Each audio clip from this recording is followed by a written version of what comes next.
Zion Parish Primary School in the South Dublin suburb of RATHGAR, the first opened its doors in August 1863.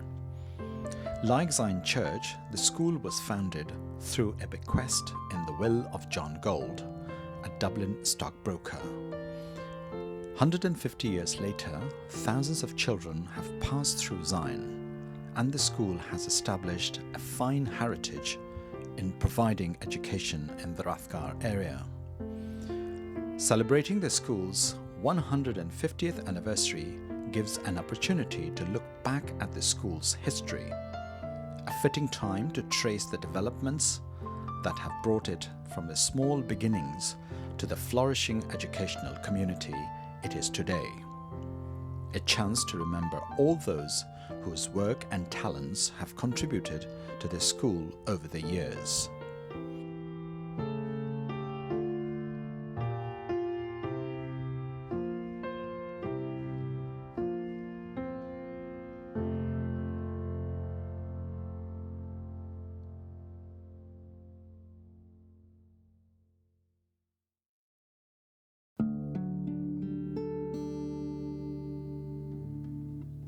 From the start, it was important that this would be a project for the whole community: teachers, pupils, parents, past pupils, and the parish as a whole.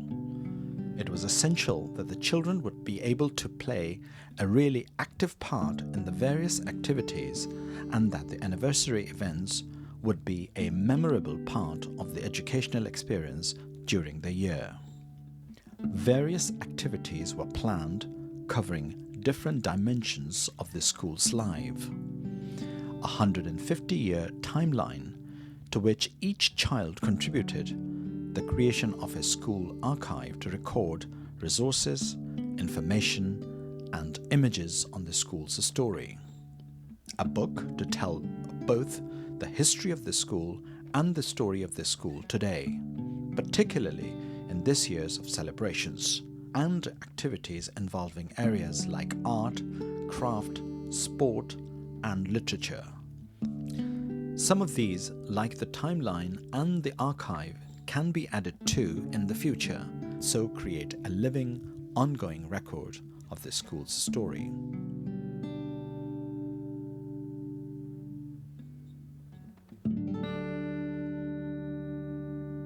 I arrived, and I must say my first day in school, I walked into the playground. I was coming Monday morning to take assembly, and I met the principal, Tom.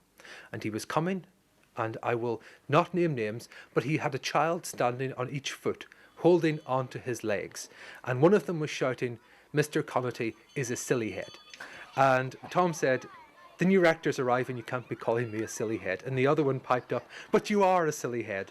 And he said, "Okay, I'm a silly head. I'm Tom, silly head, nice to meet you."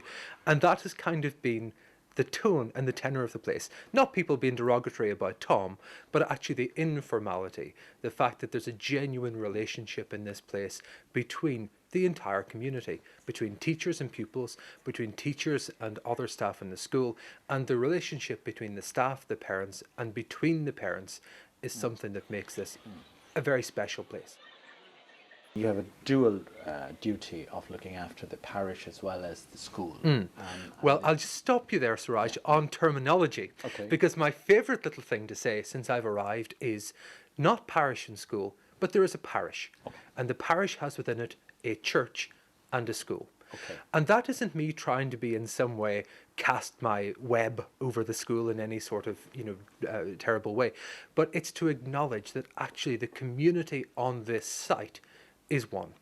That the community on this site has things to learn from each other, from different parts of it. So people in church who perhaps haven't had children in school in a very long time love nothing more than the children coming and taking a service. People whose first bit of interaction with the place is perhaps wanting to find out about the school, quite quickly get involved in parish life, and the two feed off each other very well. So I like to think of one parish with these two strands within it, and the two can never really be thought of in separate terms one to the other. They inform each other, they work very well together, and they're at their best when they're doing things jointly.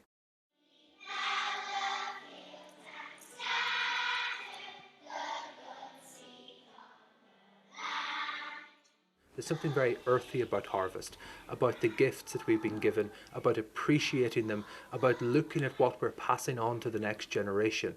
That's something both in terms of ecology and the planet we're passing on, but also the tradition that we safeguard and just look after in this school to pass on to those who will follow us. I suppose 150 years makes all of us think a little bit about legacy, a bit about what we pass on, and making sure that the community and the school are as healthy as they can be for those who follow us.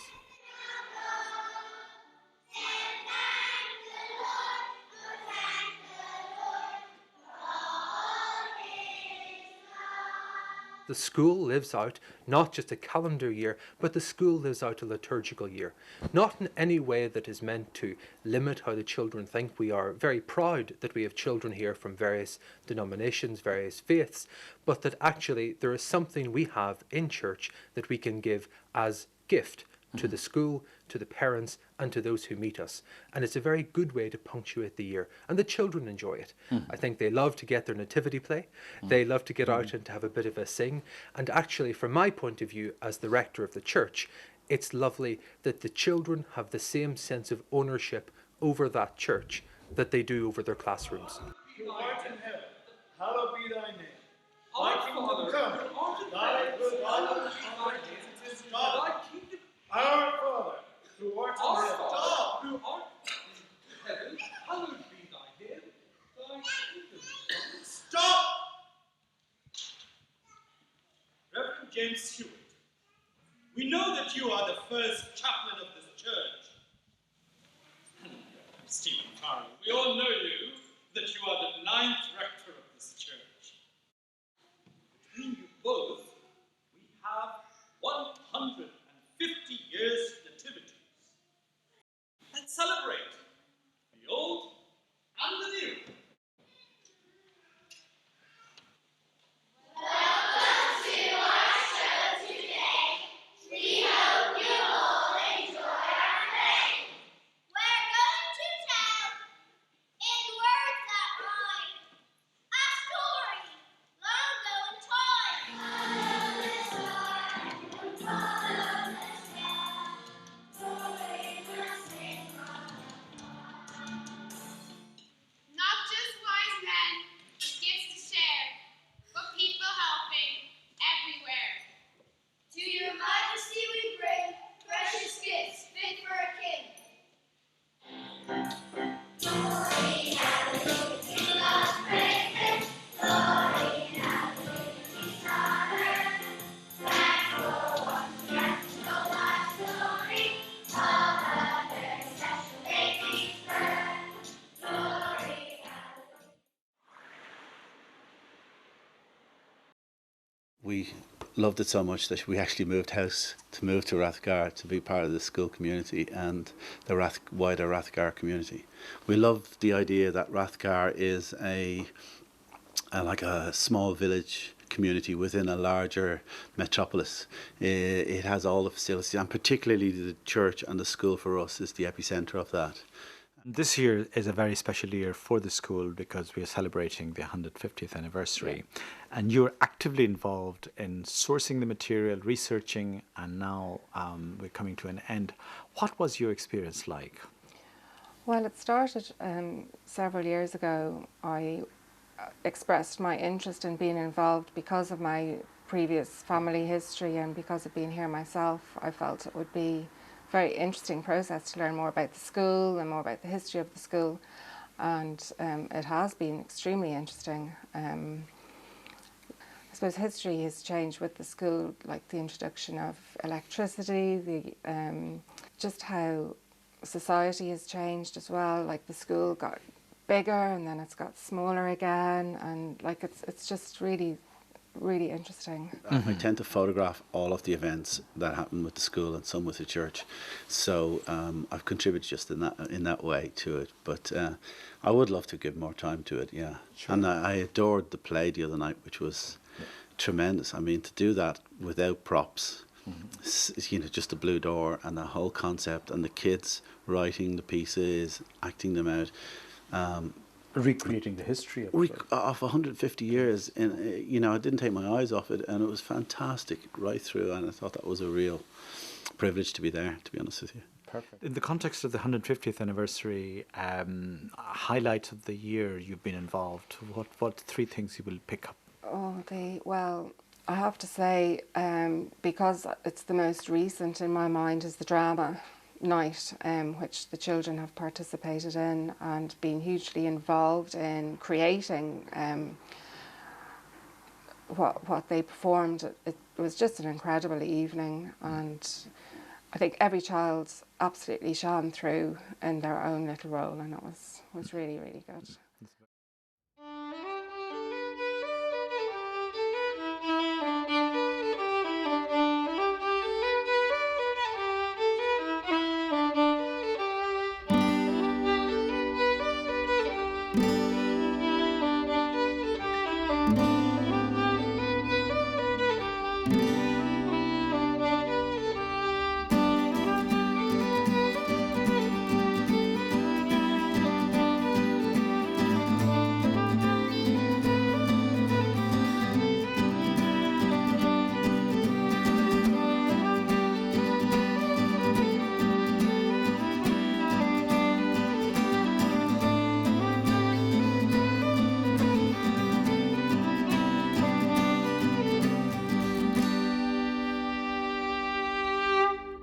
What do you think we should call him? Greg? Will? Leo? Or, wait, Tom? As we started to dig into the story of the school over 150 years, we realised that there was a big story of education, community, parish, and that it would be difficult to do justice to that story if we simply put it into a booklet that was 12 or 15 pages long. So we decided to create something bigger from the book, that it would be a proper book, and that it would tell the story of Zion's history over 150 years, how the school had grown from small beginnings to become what it is today. But it would also tell the story of the Zion community. Much of the history of the school, particularly from the early years, wasn't really widely known at all. So my role was to go back into the archives and find out as much of that story as I could, and track down where various records relating to the school were held in the school itself and in a number of libraries. I hope that at least some of what I have discovered will be useful to people who want to look into the story of Zion School, or who want to look into the story of RATHGAR, or who want to look into the story of education in Ireland, so that when another 50 years comes round and people are marking the 200th anniversary, there will be something there for them to start with. Some of the perhaps more challenging parts were the first 30 years or so, when there was very little information surviving, and Zion was a church school at that stage rather than a national school within the national school system, so it didn't have the same responsibility to keep state records in the way that immediately started to be kept once it joined the national school system in the 1890s. And another challenge was how you deal with more recent years when there's so much information available. How do you cut that down to what's significant without simply reducing it to facts and figures? And perhaps the most important challenge running throughout the process of creating the book is to keep that sense of telling the story of the community, rather than just putting together an assembly of facts and figures about the school. That would be quite easy, but what really makes Zion important is the fact that it is a community which has a life and a vibrancy. In its early years, the school was a private church school, with a fee paid by parents contributing to the teacher's salary. In 1896, fees were abolished and Zion joined the national school system. The early 90s saw a rapid growth, with the number of pupils more than doubling between 1903 and 1905. The school continues to thrive in the independent Ireland of the 1920s and 30s, with enrolment exceeding 100 for the first time in the late 1940s. A new classroom was built in conjunction with the parish hall, marking the church centenary in 1961. With 246 pupils in 1966, Zion was one of the largest Church of Ireland primary schools in the country. But making a big anniversary is more than remembering the past. It's also about celebrating the present and looking ahead to the future. So the 150th anniversary project was conceived to try to do all those things: to remember, to celebrate, and to look forward. Today, Zion School has around 100 pupils and 4 classroom teachers. The school's high standards, warm atmosphere, and a strong sense of community are greatly valued by pupils, parents, and teacher alike. I've really enjoyed doing the project management for the Zion 150th celebrations. It's been a breath of fresh air in terms of what's involved. It's completely different from the normal work environment, and the people involved have been fantastic. You know, they really have. They're totally invested in what we're doing, and they put enormous amounts of effort into things like the timeline and, you know, the blanket that's been knitted. And I basically just ran around the group in terms of all of the ideas that people had, began to kind of put a logic around them and began to talk to people about the timelines that were involved and when things might happen and what it would take us to get to where we wanted to go in terms of all the different events and the ideas that people had. What we want to do is, I suppose, exhibit the best of the school and the history of the school in the very best possible way, and that's kind of a big and exciting challenge.